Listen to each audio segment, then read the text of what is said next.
أعوذ بالله من الشيطان الرجيم بسم الله الرحمن الرحيم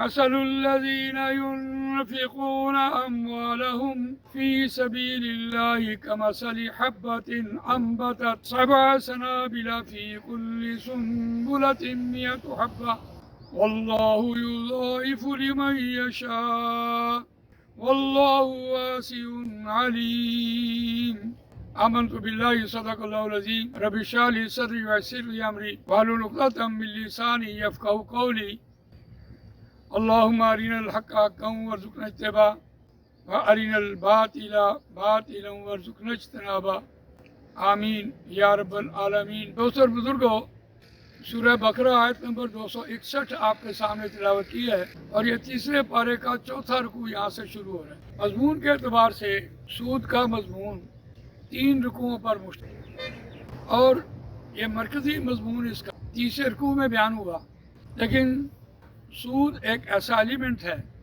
جو آج نہیں بلکہ ہر دور میں یہ مسلمانوں کی معاشرتی زندگی کے لیے ایک ناسور ہے۔ جو بھی مضمون بیان کر رہا ہوتا ہے وہ 1 رکوع میں بیان ہو جائے، خواہ 2 رکوعوں میں بیان ہو جائے، خواہ 3 رکوعوں میں بیان ہو جائے، لیکن اس حکم کی پابندی اور اس حکم کو ماننا، اس کے لیے قرآن مجید اہل ایمان کی ذہن سازی کر رہا ہوتا ہے کہ جب ان کو یہ حکم سنایا جائے تو وہ اسے آسانی سے قبول کر لیں اور اس کو اختیار کر لیں۔ قرآن مجید فاق فی سبیل اللہ، اللہ کی راہ میں خرچ کرنا، بہت سے مقامات پر اور بہت سے مواقع کی مناسبت سے اس مضمون کو بیان کرتا ہے۔ انفاق فی سبیل اللہ، اللہ کی راستے میں خرچ کرنا۔ ہم یہ مضمون پڑھتے چلے آئے، وقاتلوا فی سبیل اللہ وَاعْلَمُوا أَنَّ اللَّهَ سَمِيعٌ عَلِيمٌ مَنْ ذَا الَّذِي يُقْرِضُ اللَّهَ قَرْضًا حَسَنًا فَيُضَاعِفَهُ لَهُ أَضْعَافًا كَثِيرًا وَاللَّهُ يَقْبِضُ وَيَبْسُطُ وَإِلَيْهِ تُرْجَعُونَ۔ اور یہاں جو انفاق کی بات ہوئی، یہ جہاد کے سلسلے میں ہوئی کہ اللہ تعالیٰ مال کو دگنا چگنا کر کے دیتا ہے، وہ مال جو اللہ کی راہ میں قربان کیا جائے۔ اور اسی طرح وَأَنفِقُوا فِي سَبِيلِ اللَّهِ وَلَا تُلْقُوا بِأَيْدِيكُمْ إِلَى التَّهْلُكَةِ وَأَحْسِنُوا إِنَّ اللَّهَ يُحِبُّ الْمُحْسِنِينَ۔ خرچ کرو اللہ کی راہ میں اور اپنے ہاتھوں سے اپنی جانوں کو ہلاکت میں نہ ڈالو اور احسان کرو۔ وہ مال جو فی سبیل اللہ جہاد کے لیے دیا ہوتا ہے اس کو اللہ تعالیٰ احسان مانتا ہے، لیکن یہی مال جب معاشرتی زندگی میں تو اس کی ترتیب قرآن مجید نے سورہ بقرہ میں اور سورہ بنی اسرائیل میں بیان کی ہے۔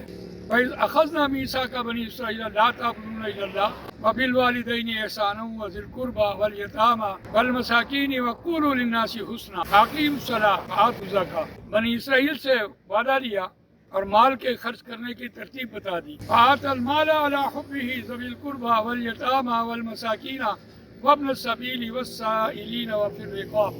قرآن مجید نے یہاں اس کی ترتیب بیان کی کہ اس ترتیب کے بغیر جب آپ مال خرچ کریں گے تو یقیناً دھوکہ کھائیں گے، اور یہ نیکی کے کل تصور میں بیان ہوا۔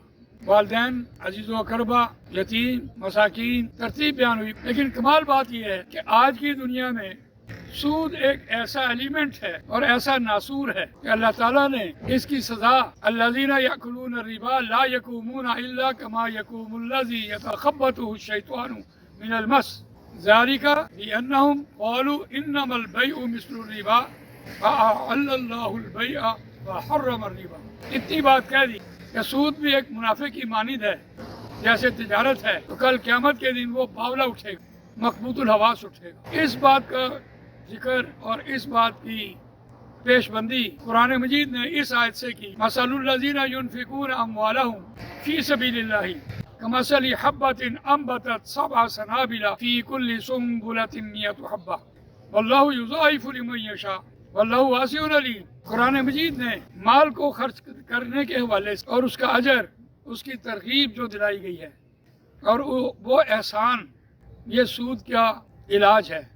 سود کے اصل معنی زیادتی کے ہیں، ربا، کسی شخص کی محنت شامل نہ ہو اور وہ دھرے ہاتھ بیٹھے پیسے کما رہا ہو اور اس کو بیٹھے بٹھائے پیسے مل رہے ہو۔ وہ پیسے انسٹالمنٹ کے حوالے سے بھی ہو سکتے ہیں